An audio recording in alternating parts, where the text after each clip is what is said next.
Mental math कक्षा 7 प्रश्न number हम 33 से करने वाले हैं और इस सीरीज में हम कर रहे हैं अध्याय बच्चों आंकड़ों का प्रबंधन। ठीक है, आंकड़ों का प्रबंधन। तो आपको वीडियो को पूरा देखना है और देखकर बच्चों सीखना है और प्रैक्टिस भी करनी है। ठीक है, आइए करते हैं प्रश्न नंबर 33। प्रश्न नंबर 33 क्या कहता है, देखो आपके सामने।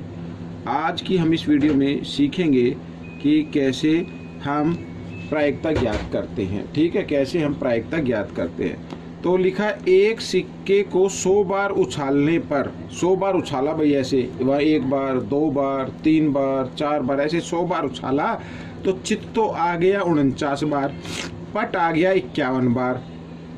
ठीक है, तो इस सिक्के को उछालने पर चित आने की प्रायिकता ज्ञात करनी है। क्या ज्ञात करनी है? प्रायिकता ज्ञात करनी है। ठीक है, तो प्रायिकता ज्ञात करने के लिए क्या करना पड़ेगा? कुल परिणामों की संख्या नीचे आती है। कुल परिणाम है 100। 100 बार उछाला ना तो 100 आएगा नीचे।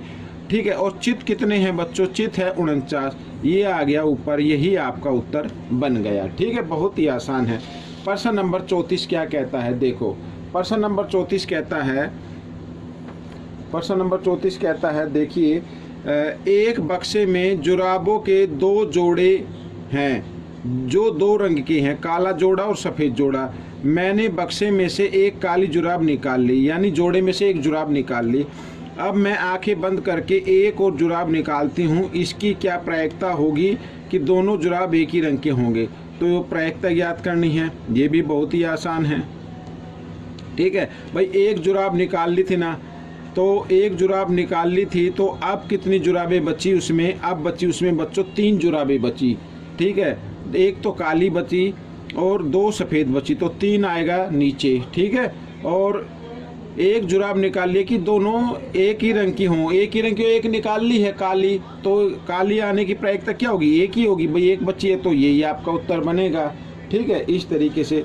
प्रश्न नंबर 35 क्या कहता है, वर्ग अंतराल 30 से 35 का वर्ग चिन्ह बताइए। वर्ग चिन्ह क्या होता है? जो वर्ग होता, वर्ग अंतराल होता ना, उनको दोनों को जमा करके 2 से भाग कर दे तो वो वर्ग चिन्ह बन जाता है। ठीक है, 35 और 30 ये होता है 65। 65 को अगर 2 से भाग कर दे तो कितना आ जाएगा? 32.5 आ जाएगा। ये वर्ग चिन्ह आ गया बच्चों। ठीक है, इस तरीके से करना है। हमेशा याद रखना, जब भी वर्ग अंतराल दिया हो और वर्ग चिन्ह ज्ञात करना हो तो दोनों को वर्ग अंतराल को जमा करके 2 से भाग कर देना है। आइए प्रश्न नंबर आगे करते हैं। 36 से 38 तक करेंगे।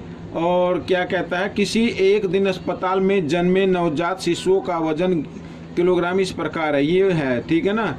और इसके जो प्रश्न हैं वो इधर करने, 36 से इधर, ये देखो यहाँ पर करने हैं। तो क्या कहता है, परिसर बताना है। परिसर क्या होता है बच्चों? जो सबसे ज़्यादा अधिकतम संख्या होती है उसमें से हम न्यूनतम संख्या को घटा देते हैं। तो अधिकतम संख्या इसमें क्या आ रही है? 3.8 है, तो 3.8 में से आपको घटा देना है न्यूनतम संख्या। न्यूनतम संख्या 1.9 है, 1.9। आइए घटा लेते हैं। 8 में से 9 नहीं जाएंगे, यहाँ से 1 हासिल लेंगे। 18 में से 9 गए तो 9 आ जाएगा। ठीक है, आगे पॉइंट लगाना। यहाँ पे रह गए 2 में से 1 गया, 1 आ गया। तो बच्चों ये क्या आ गया? ये जो आया ना किलोग्राम, ये आपका क्या आ गया? परिसर आ गया। ठीक है, ये प्रश्न आपका हल हो गया। अब पूछा माध्यक वजन बताइए। माध्यक बताना है। माध्यक बताने के लिए आपको क्या करना पड़ेगा? आपको ये जो नंबर दिया हुआ है ना, इस नंबर को आपको पहले उसमें लिखना है। ठीक है, आरोही क्रम में लिखना है बच्चों। इसको थोड़ा मैं ऊपर कर लेता हूँ। आरोही क्रम में लिखना है आपको। आरोही क्रम में लिखने के लिए पहले सबसे छोटा नंबर लिखना है, 1.9। ठीक है, फिर क्या आएगा? 1.9 के बाद इसमें देखते हैं 2.1 है। हाँ, 2.1 2 बार है तो 2.1 लिखना है, फिर 2.1 लिखना है, ऐसे लिखते जाना है। फिर 2.1 के बाद है 2.4 है यहाँ पर। ठीक है, 2.4 के बाद है 2.6 है जो 2 बार है, तो 2.4 और 2.6 ये 2 बार है तो 2 बार लिखेंगे। आगे है बच्चों, ठीक है, 2.6 लिख दिया है हमने। अब 2.6 के बाद है 3। ठीक है, तो 3.0 लिख लीजिए। और इसके बाद है बच्चों 3.7 और 3.8। तो ठीक है, तो 3.7 7 और 3.8 ये हमने लिख दिया। ठीक है, अब इसको हम इसी पे करते हैं। अब क्या करना है, 1 2 3 4 5 6 7 8 9 9 है, तो ये कितने हैं, 1 2 3 4 5 6 7 8 9, जी हाँ 9 है। तो माध्यक बताना है तो आपको क्या करना, 4 इधर से छोड़ने हैं, ये 4 छोड़ दिए, 4 इधर से छोड़ दीजिए, ये जो बीच में आया ना ये आपका माध्यक आ गया 2.6 किलोग्राम। ठीक है, ये आपका क्या आ गया, माध्यक आ गया। अच्छा आगे करते हैं, इसी से कर लेंगे अब। ठीक है, प्रश्न नंबर 38 कहता है बताइए कि कितने शिशुओं का वजन माध्यक वजन से अधिक है। माध्यक वजन से अधिक है। ठीक है, तो कितने शिशुओं का, माध्यक तो 2.6 ना, तो ये तो लेना नहीं, इससे अधिक कितने हैं, 1 2 3, 3 शिशु हैं बच्चों, तो 3 शिशुओं का वजन है, तो यहाँ पर लिख देते हैं 3 शिशुओं का वजन।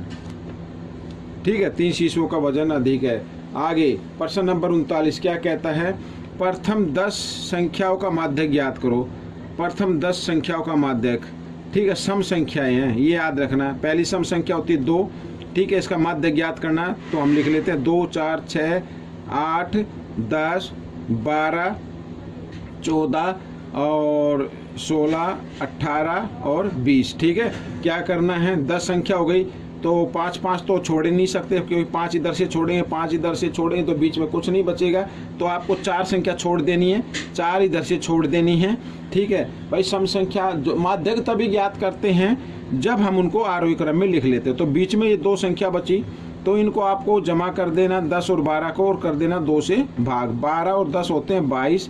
ठीक है, 22 को 2 से भाग करेंगे तो आ जाएगा 11, ये माध्यक आ गया। ठीक है, आइए करते हैं प्रश्न नंबर 40। प्रश्न नंबर 40 क्या कहता है, देखो प्रथम 50 पूर्ण संख्याओं का माध्यक बताना है। पूर्ण संख्या 0 से शुरू होती है बच्चों, 0 1 2 3 4 5 6 ऐसे बढ़ती हुई जाती हैं और 49 तक जाएंगी बस ये। ठीक है, 49 तक ही 50 संख्या हो जाएंगी, क्योंकि इसमें 0 ऐड हो गया। अब देखो ये हो गई 50 संख्या। अगर हम क्या करें, 25 इधर से छोड़े, 25 इधर से छोड़े, या तो आप पूरी लिख सकते हैं। ठीक है, अगर थोड़ा सा कन्फ्यूजन हो तो आप पूरी लिख लेना, कोई दिक्कत नहीं है। तो बीच में कोई संख्या नहीं बचेगी, तो आपको क्या करना, 24 छोड़नी है। अगर हम 24 छोड़ेंगे तो यानी 23 तक छोड़नी पड़ेगी। ठीक है ना, तो 24 आएगा एक, तो अरे एक उससे अगली संख्या हो जाएगी 25, कि बीच में 2 संख्याएं बचेंगी, और इनको जमा करके 2 से कर देना भाग। ठीक है, तो कितना आ जाएगा, 49 आ जाएगा बच्चों। 49 को जब 2 से भाग करेंगे तो 2 चौक 8, 2 दूनी 4 और 2 चौक 8। ठीक है, और 1 2 पंजे 10, ये आ जाएगा 24.5। ये बच्चों आपका जो है माध्यक आ जाएगा। ठीक है, इस तरीके से ये प्रश्न नंबर 40 आपका हल हो गया है। और तो बच्चों ये वीडियो भी कंप्लीट हो गई है। ठीक है, आपको कैसी लगी जरूर बताना, इसमें से सीखकर दूसरे बच्चों को जरूर सिखाना है। अब हम मिलेंगे अगले भाग में, तब तक आपको एक काम करना है, वीडियो को पूरा देखना है, प्रैक्टिस करनी है ज़्यादा से ज़्यादा, और अच्छी रैंक लेके आनी है, अच्छे मार्क्स लेके आने हैं। ठीक है, अपने अड़ोस पड़ोस में आपकी क्लास में कोई पढ़ता है तो उसको भी ज़रूर बताना है। ठीक है, मिलेंगे अगली वीडियो में, तब तक के लिए धन्यवाद।